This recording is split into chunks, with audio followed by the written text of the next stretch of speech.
Tawatimsa, ada sorga Yama, ada sorga Tusita, ya, ada sorga Nimanarati, ada sorga Paranimita Wasawati. Ada 6 sorga. Ini adalah 6 sorga yang rendahan.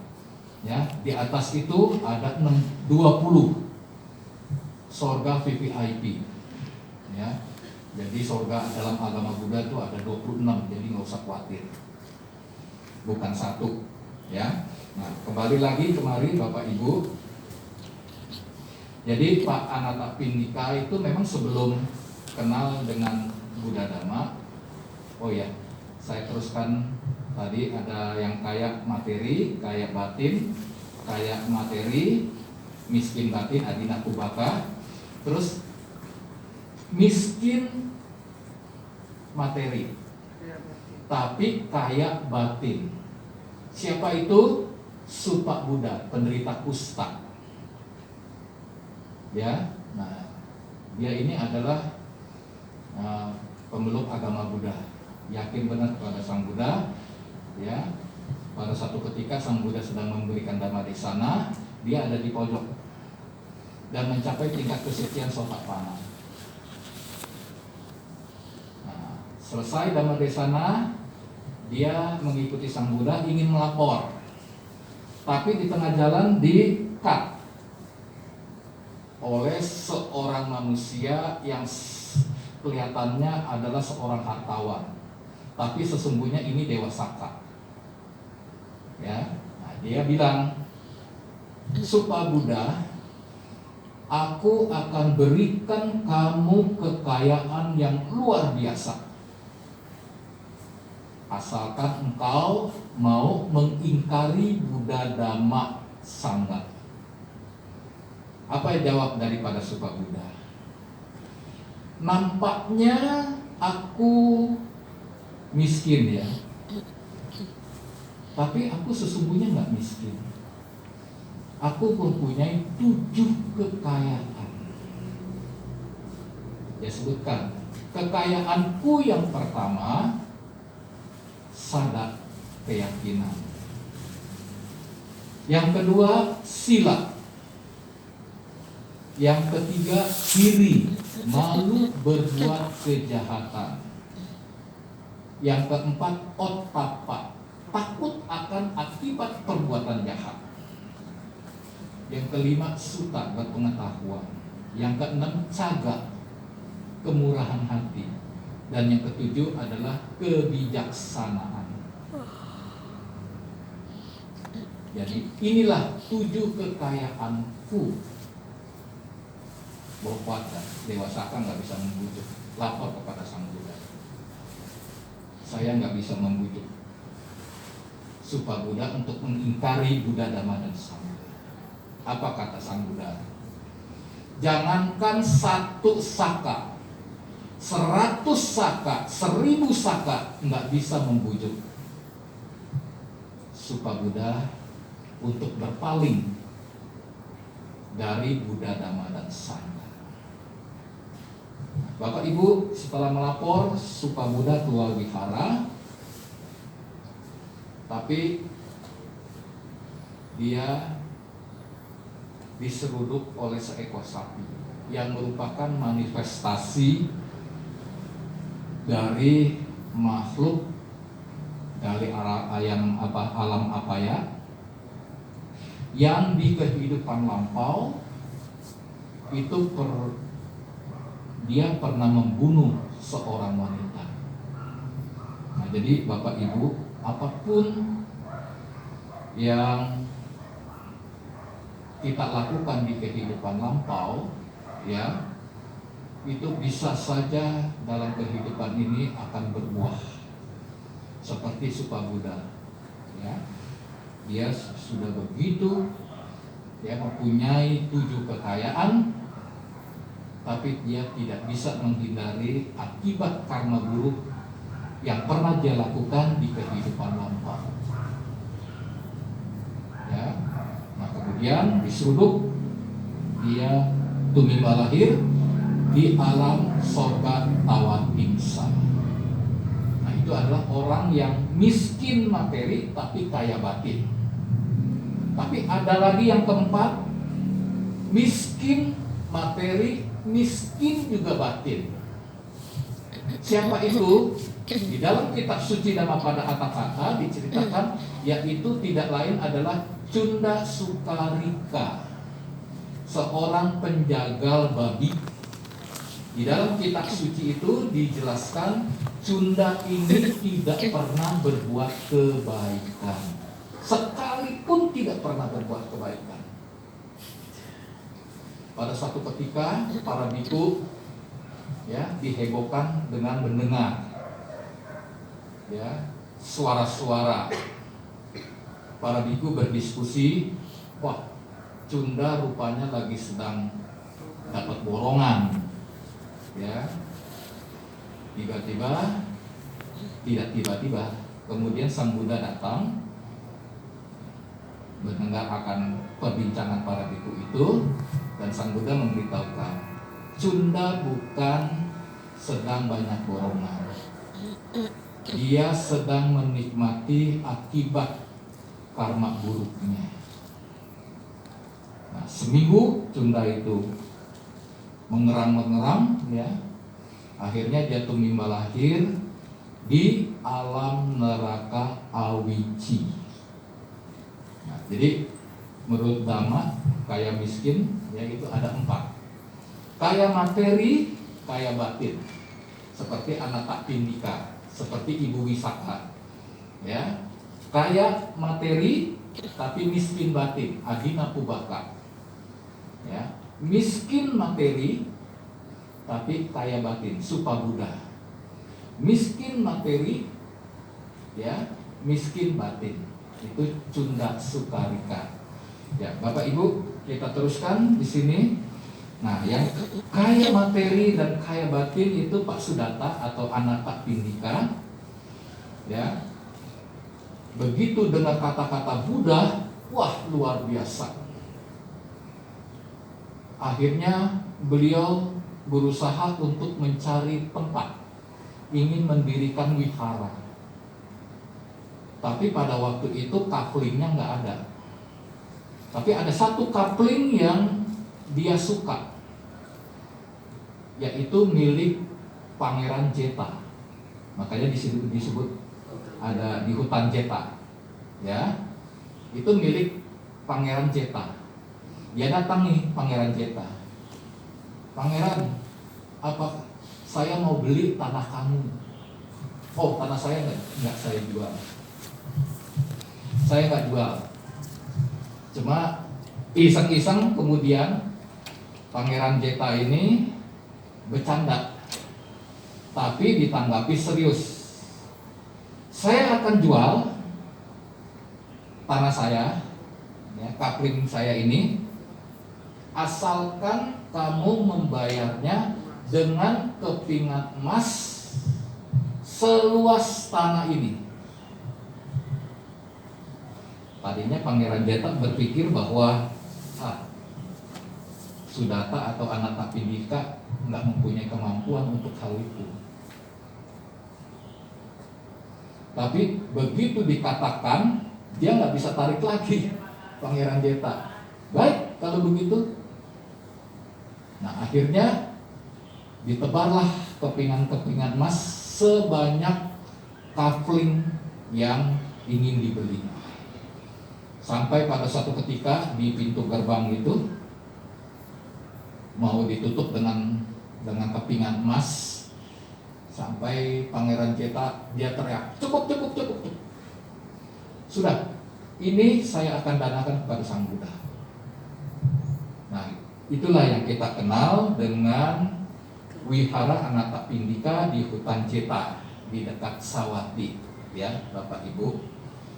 Nah, menjelang fajar, dewa datang menjumpai Sang Bagawa. Kita ketahui bahwa Sang Buddha itu adalah Satta Manusa, guru para dewa dan manusia. Satta Dewa Manusanam, disebutnya Satta Dewa Manusanam, guru para dewa dan manusia. Nah, yang saya ketahui ada 2 ya suta. Semuanya itu adalah atas pertanyaan para dewa. Jadi dewa datang ini menjelang pagi, menjumpai Sang Bagawa ya, dengan syair ini, Guru Gotama, mohon jelaskan sebab-sebab keruntuhan seseorang. Nah, ini adalah para bawa suta.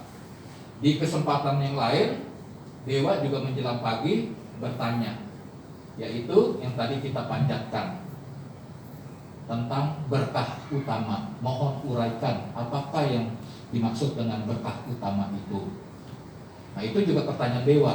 Nah, para bawa suta juga pertanyaan para dewa. Jadi yang saya ketahui ini ada 2 ya, para bawa suta dan manggala suta. Nah, semua itu atas pertanyaan para dewa. Nah, kemudian Sang Bagawa menjelaskan,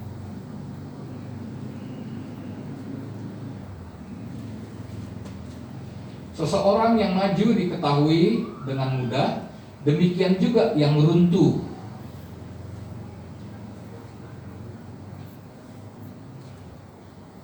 Nah, yang maju siapa? Dia yang mencintai Dhamma akan maju, dan dia yang membenci Dhamma akan runtuh. Nah, Bapak Ibu, apa yang dimaksud dengan mencintai Dhamma? Nah, yang dimaksud dengan mencintai Dhamma yaitu kita melakukan beberapa tahapan. Yang pertama yang disebut dengan pariyati Dhamma, ya, pariyati Dhamma. Apa itu pariyati Dhamma? Belajar Dhamma. Seperti pada kesempatan ini dengar Dhamma Desana, baca buku-buku Dhamma, ya. Terus kemudian naik tahapan berikutnya, yaitu pati-pati Dhamma. Apa yang dimaksud dengan pati-pati Dhamma? Praktek Dhamma. Ya, praktek Dhamma. Ya, yang sederhana ya kita bisa praktek misalnya dengan berdana, menjalankan 5 sila. Ya, aku bertekad menghindari diri dari pembunuhan, tidak mengambil barang yang tidak diberikan, berbuat ya, menghindari dari perbuatan asusila, ya, terus tidak berbohong, ya, menghindari makan atau minuman yang dapat hilangnya kesadaran, menjalankan 5 sila. Ya, pada waktu-waktu tertentu bisa ditingkatkan menjadi atak sila, 8 sila. Seperti yang hari ini dilaksanakan oleh Nelly, ya, dia sudah WA kepada saya, Romo saya nggak hadir ya, karena saya ikut latihan di Wihara Bante Hema Damo yang ada di Tangerang, yaitu meditasi dan atak sila, ya. Nah, pada waktu-waktu tertentu misalnya cekit cago, ya, bisa dilaksanakan atak sila atau 8 sila. 3 sila itu tambahannya apa? Ya. Nah, yang satu adalah tidak makan di atas jam 12 siang. Jadi makannya jam 7 sama menjelang jam 12. Sore malam nggak makan lagi. Makan-makan besok pagi jam 7. Seperti yang dilaksanakan oleh para biku. Ya. Kedua, ya, kalau wanita tidak sekamar dengan pasangan kita, ya. Nah, jadi kalau saya dulu ya istri di kamar, nah saya tidur di ruangan tamu. Nah, kita tidurnya tidak boleh tinggi 60 cm, ya, hanya menggelar saja, ya. Terus tidak pakai perhiasan. Nah, 3 silanya itu. Jadi 5 ditambah dengan 3, jadi 8 sila. Nah, Nelly lagi praktek ini 8 sila hari ini di wihara di Tangerang, ya. Nah, kembali lagi, siapa yang mencintai Dhamma, Bapak Ibu, dia akan maju. Yang membenci Dhamma akan runtuh, ya.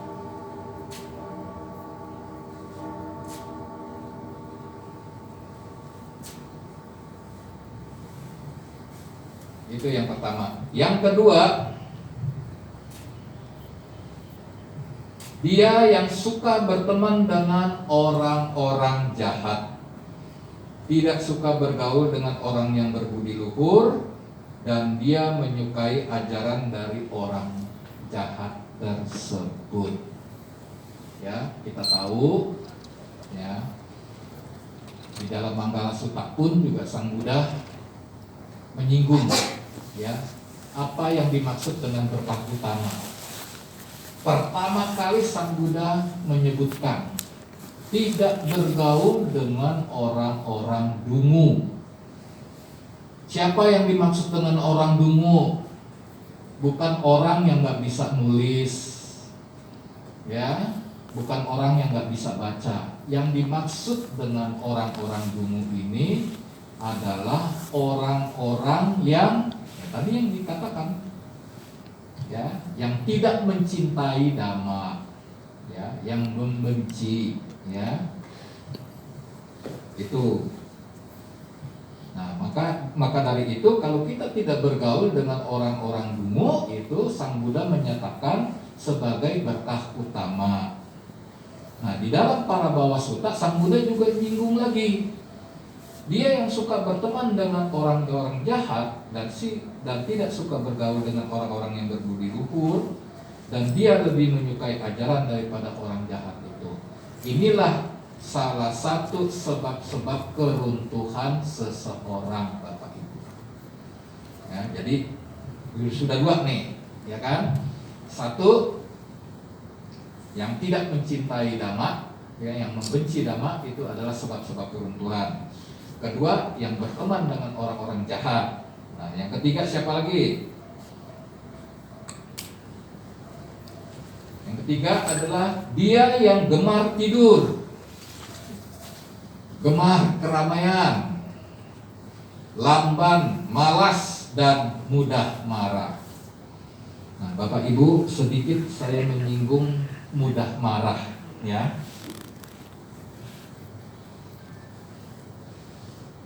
Pada suatu ketika mungkin, ya, tanpa kita ketahui, tiba-tiba, ya, ada seseorang datang kepada kita, ya, dia dampak kita, dia marah-marahi kita.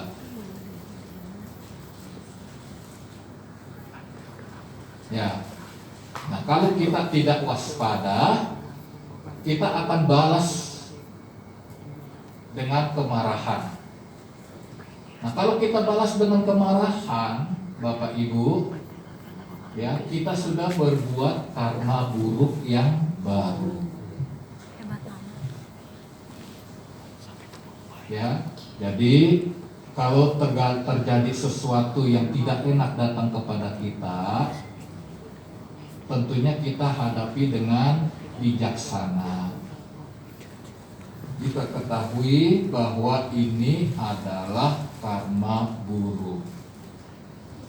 Saya sedang berbuah.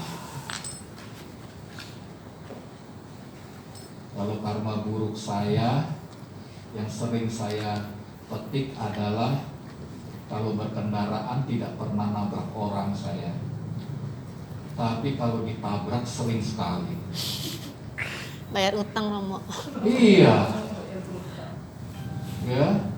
Habis pemberkatan perkawinan di Wihara Ratanagraha, ya, begitu keluar tiba-tiba gebuk aja. Saya lihat, waduh, pakai pakaian begini, ya sudahlah, terimalah karmamu.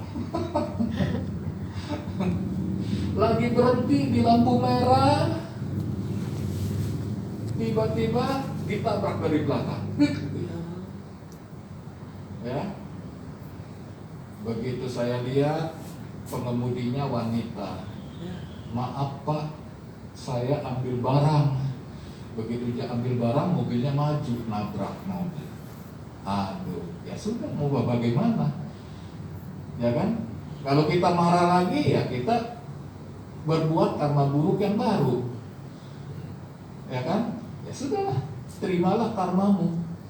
Nah, Bapak Ibu, jadi apapun yang datang kepada kita, ya, apapun yang datang kepada kita, apalagi Romo, kalau saya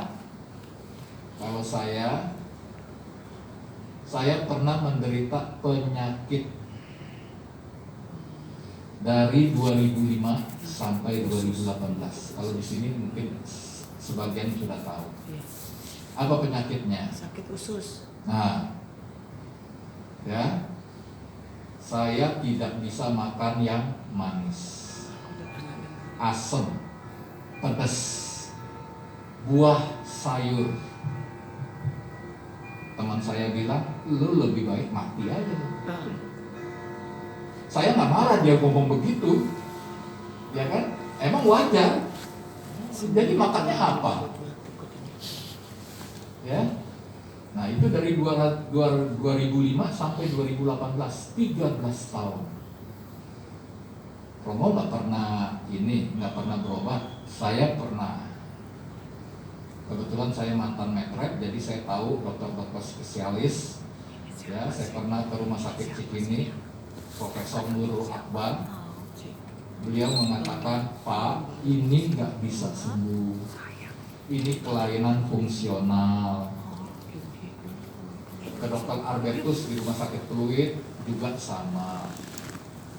Ini nggak bisa disembuhkan, Pak. Ini kelainan fungsional. Tapi saya bertekad bahwa ini adalah karma buruk saya sedang berbuah. Ya kan? Karena apa? Karena saya asalnya kan normal. Cuma pada waktu itu sering makan antibiotik, ya jadi mungkin ususnya tipis. Nah, pada satu saat di 2018 Bapak Ibu, saya ini batuk-batuk. Jadi kalau batuk-batuk tuh saya obatnya OBH buatan apotek. Saya minta istri saya pergi untuk beli. Maaf Bu, sudah nggak bisa dilayani karena sudah dilarang sama BPOM. Waduh, gimana dong nih? Pergi lagi ke apotek yang satu. Sama juga, cuman yang apotek kedua dia lebih bijaksana. Ini saja Bu, ini juga nggak manis. Nah, pikir istri saya, daripada pulang nggak ada hasil, ya kan? Nah, dia beli, toh harganya juga nggak mahal. Sebotol kecil cuma 20.000. Kasih saya 3 hari saya makan, batuknya nggak sembuh, tapi saya merasakan lega nih di perut saya. Ya biasalah orang Indonesia, ya kan? Coba-coba makan kue lapis, nggak apa-apa, habisin. Nah, trial yang paling keras sekali, saya masuk rumah makan Padang, saya makan kikil, pedas kan, keras, nggak apa-apa, ternyata sembuh. Masuk logika nggak Bapak Ibu? OBH, obat batuk hitam, menyembuhkan penyakit usus. Kalau istilah kedokterannya itu apa ya? Saya lupa tuh. Kejang usus, ya, bowel syndrome, ya, gejala, iritasi, bowel irritation syndrome, ya, gejala iritasi usus. Nah, Bapak Ibu, jadi kita masuk akal. Jadi kadang-kadang ada karma buruk kita itu yang berbuah. Saya nggak tahu saya pernah melakukan apa di kehidupan yang lampau, ya kan? mungkin melakukan menyiksa makhluk atau bagaimana saya tidak tahu, ya. Tapi itulah karma buruk yang harus saya petik. Nah, selama itu ya saya tidak berhenti. Apapun permintaan daripada umat ya untuk melakukan apa, selama itu jadwalnya ada, ya saya lakukan. Karena apa?